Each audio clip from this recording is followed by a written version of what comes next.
Lounge में telephone भी रखा हुआ देखा है। अगर तुमने कोई गड़बड़ करने की कोशिश की तो अंजाम बहुत बुरा होगा। मेरे साथ ताउन करोगी तो फ़ायदे में रहोगी। मेरा ख्याल है अगर ये हसीन नागन तुम्हारे रास्ते से हट जाए तो तुम्हें दरियोदन के क्लब में आगे बढ़ने का मौका मिल सकता है। मैंने वहाँ जितनी भी लड़कियाँ देखी हैं तुम में इनमें से सबसे ज़्यादा हसीन हो। तुम क्लब में इसकी जगह ले सकती हो। मेरी बात तुम समझ गई होगी। अब जाओ और जल्दी से चाय बना कर ले आओ। छमिया चंद लम्हे खौफज़दा सी नज़रों से मेरी तरफ देखती रही, फिर सर हिलाती हुई बाहर निकली और वो यकीनन समझ गई थी कि मैंने जो कहा है उस पर अमल भी करूँगा। मैंने रिवाल्वर जेब में डाल लिया और अचानक ही बेला को उठाकर बेड पर पटक दिया। उसके मुंह से हल्की सी चीख निकल गई। मैंने बेड के सामने खड़ा उसे घूरता रहा। तुम बहुत गलत कर रहे हो नाजी, बेला ने कहा। तुम्हारी जहानत और दलेरी में कोई शुबा नहीं, मगर तुम खूनी भेड़ियों के एसार में हो।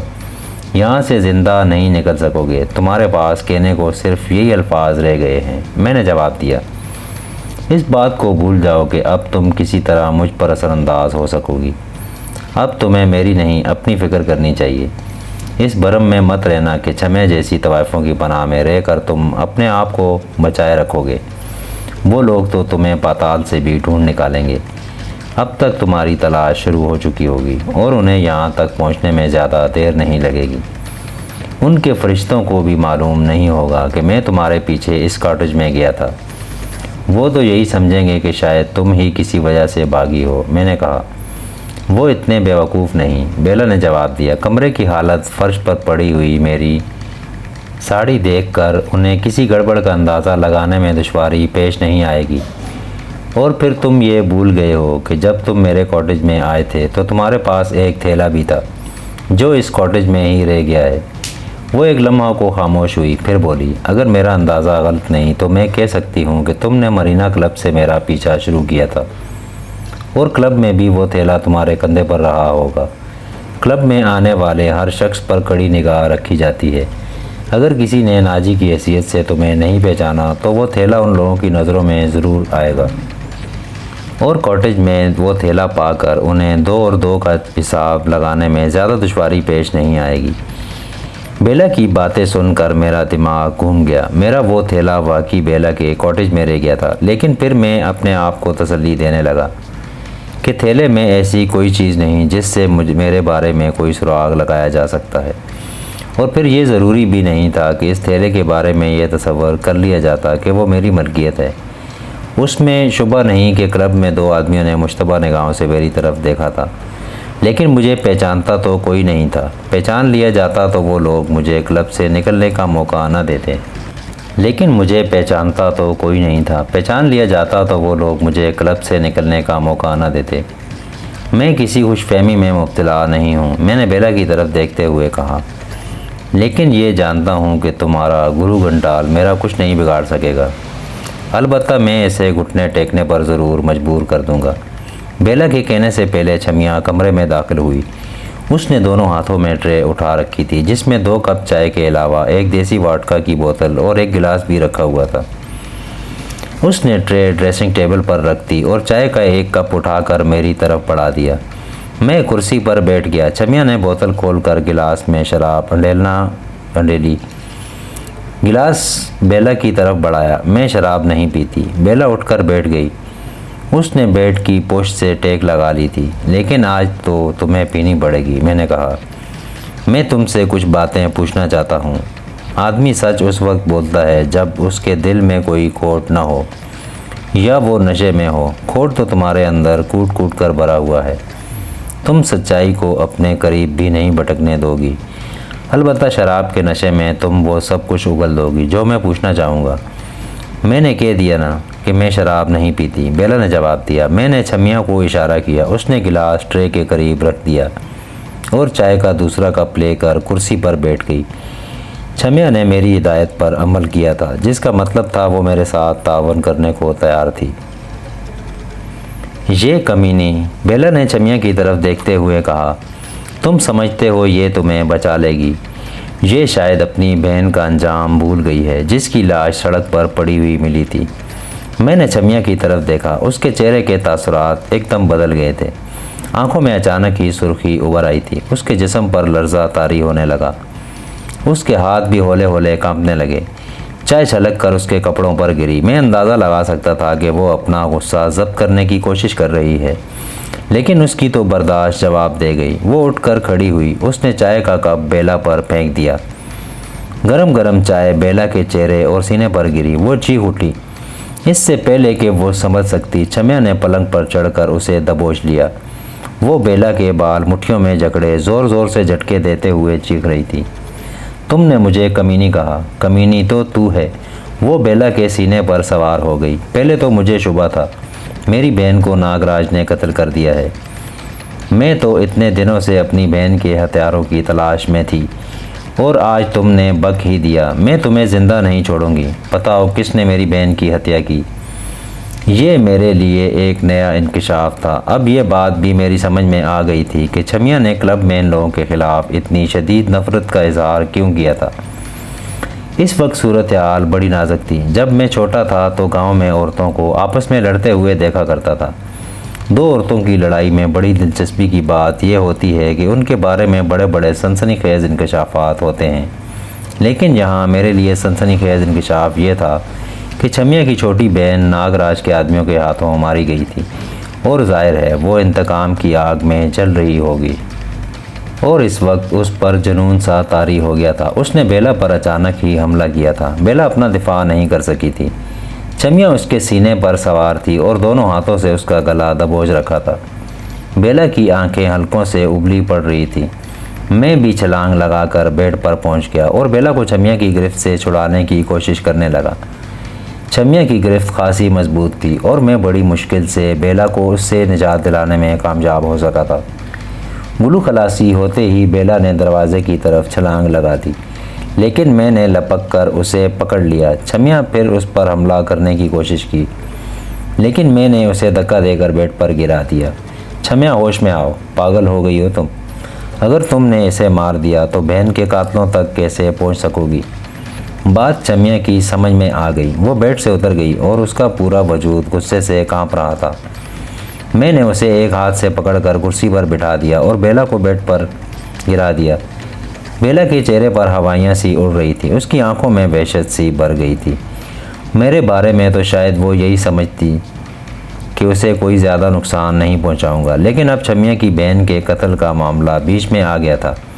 उसने शायद छमिया को दबाव में लेने के लिए उसकी बहन के कत्ल की बात की थी, मगर अब वो खुद फंस गई थी। तुम्हें बताना होगा मेरी बहन का हत्यारा कौन है। छमिया कुर्सी पर बैठे बैठे गुर्राई। मैं नहीं जानती। बेला हकलाई। तुम जानती हो और तुम ज़रूर बताओगी। छमिया एक बार फिर कुर्सी से उठकर खड़ी हुई और शराब का गिलास उठा लिया। लो पियो। वो शायद मेरे ही बताए हुए फार्मूले पर अमल करने जा रही थी। मैं शराब नहीं पीती। बेला की आंखों में खौफ उभर आया। मैं पिलाऊंगी तुम्हें, छमिया ने कहा और गिलास उसके चेहरे पर गिरा दिया। गिलास रखकर उसने बोतल उठा ली और एक बार फिर बेड पर चढ़ गई। मैं समझ गया वो क्या करना चाहती थी और मैं भी इस मामले में उसकी मदद करने को तैयार हो गया। मैंने बेला को गिरफ्त में ले लिया और छमिया ने शराब की बोतल उसके मुंह में ठूंस दी। बेला सर झटकने लगी, लेकिन मैंने उसे मजबूती से गिरफ्त में ले रखा था। कुछ शराब होठों से बहकर उसकी गर्दन पर गिरने लगी। छमिया ने बोतल उस वक्त तक नहीं हटाई जब तक वो आधी नहीं हो गई। बोतल हटते ही बेला ने ज़ोरदार अपकाई ली। मैंने उसे छोड़ दिया। वो दोनों हाथों से सीना और पेट सहलाते हुए अपकाइयाँ ले रही थी। वोडका वैसे ही बड़ी जालम शे है। 2-3 पैक ही दिमाग पलट कर रख देते हैं, और ये तो देसी वोडका थी जो पानी सोडा मिलाए बगैर आधी बोतल उसके मुंह में अंडेल दी गई थी। उसके पेट और सीने में यकीनन आग भड़क उठी होगी। अब ये बकेगी। छमिया ने दांत कुचकुचाते हुए कहा। मैं कुछ बोलना ही चाहता था कि बाहर सड़क पर कोई गाड़ी रुकने की आवाज़ सुनाई दी। ब्रेकों की तेज़ चिरचिराहट की आवाज़ सुनकर मेरा माथा ठनका। मैंने छमिया की तरफ देखा। वो तेज़ी से कमरे से बाहर निकल गई। सिर्फ 2 मिनट बाद वो वापस हो गई। उसके चेहरे पर उवाइयाँ उड़ रही थीं। वो लोग आ गए। वो हकलाई। कौन? मैं भी उछल पड़ा। नागराज के आदमी। वो इंसान नहीं, यमराज हैं, मौत के फरिश्ते। वो हमें ज़िंदा नहीं छोड़ेंगे, छमिया ने कहा। मेरे दिमाग में धमाके से होने लगे। बेला ने ठीक ही कहा था, वो लोग मुझे पाताल से भी ढूंढ निकालेंगे। और मैं सोच रहा था कि मुझसे गलती कहाँ पर हुई थी जिससे उन्होंने मेरा सुराग लगा लिया। और फिर मेरे दिमाग में चमका सा हुआ, वो गाड़ी कॉटेज के सामने खड़ी थी। वो शहर भर में मुझे तलाश करते फिर रहे होंगे। ये शहर था ही कितना बड़ा। इधर से गुजरते हुए गाड़ी नज़रों में आ गई होगी।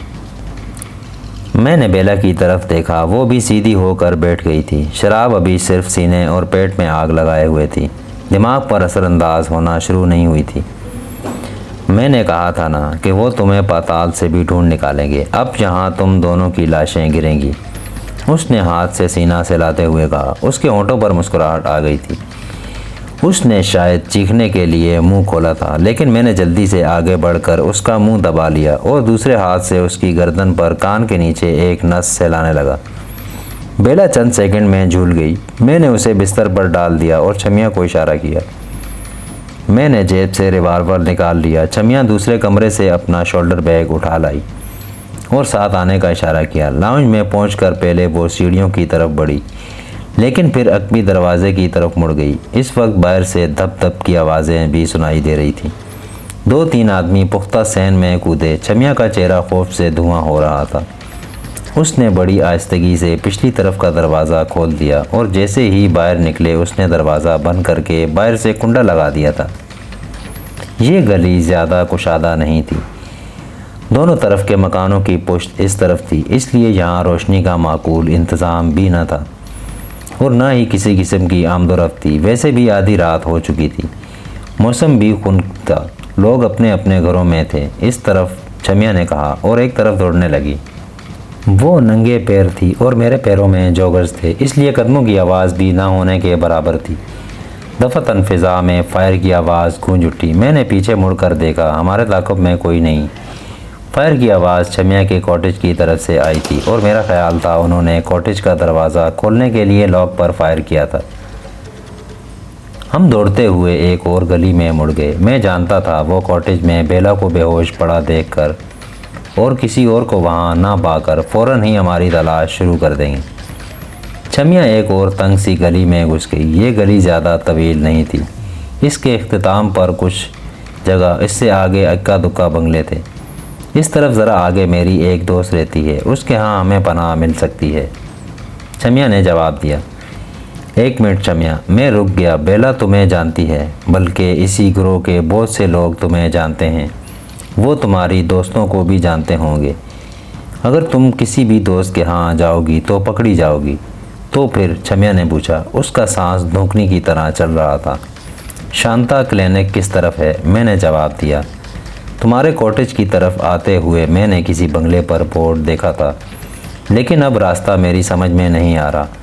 इस तरफ। छमिया ने एक तरफ इशारा किया और हमने दौड़ लगा दी। 2-3 गलियां घूमने के बाद हम फिर एक कुशादा सड़क पर निकल आए। आगे मोड़ पर तेज़ रोशनी देखकर दूसरी तरफ से कोई गाड़ी आ रही थी। मैंने इधर उधर देखा और छमिया का हाथ पकड़कर एक बंगले की तरफ दौड़ लगा दी। गाड़ी के हेडलैम्प्स की रोशनी इस मोड़ पर काम घूम रही थी। मैंने छमिया का हाथ पकड़ते हुए बंगले के सामने गार्डिना की बाड़ के पीछे छलांग लगा दी। छमिया के मुंह से हल्की सी चीख निकल गई। मैंने जल्दी से उसके मुंह पर हाथ रख दिया और उसे लेकर नीचे झुकता चला गया। ठीक इसी लम्हा वो गाड़ी इसी तरफ घूमी थी और उसके साथ ही फ़िज़ा तड़तड़ाहट की आवाज़ से गूंज उठी। ये इस बात की अलामत थी कि ये वही हरामी थे जो हमें तलाश कर रहे थे। ग़ालिबन फायरिंग के लिए इसलिए की जा रही थी कि इस इलाके में कोई हमें अपने घर में पनाह देने की हिमाकत न करे। वो गाड़ी तेज़ी रफ्तारी से हम बिल्कुल हमारे सामने से गुजर गई। हम इस वक्त तक बाढ़ के पीछे छुपे रहे जब तक वो गाड़ी अगले मोड़ पर घूमकर निगाहों से ओझल ना हो गई हो। हम बाढ़ से निकलकर फिर एक तरफ दौड़ने लगे।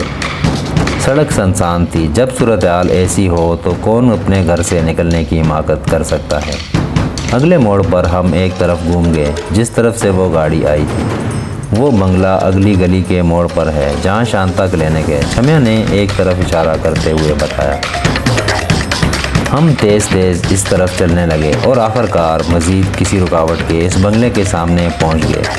कॉर्नर का बंगला था, सामने की तरफ क्लिनिक जिस पर बोर्ड लगा हुआ था। गेट बंद था। बंगले का एक दरवाज़ा गली में था। मैं चम्या का हाथ पकड़े उस तरफ पहुंच गया। उस तरफ भी गेट के सामने तकरीबन 4 फुट चौड़ा लान था, जिसके आगे गार्डिना की तकरीबन 2 फुट ऊंची बाड़ लगी हुई थी। मैंने गेट के साथ दीवार पर लगी हुई कालबेल की तरफ हाथ बढ़ाया ही था कि दूसरे मोड़ पर किसी गाड़ी के हेडलैम्प्स की रोशनियां घूमती हुई नजर आईं।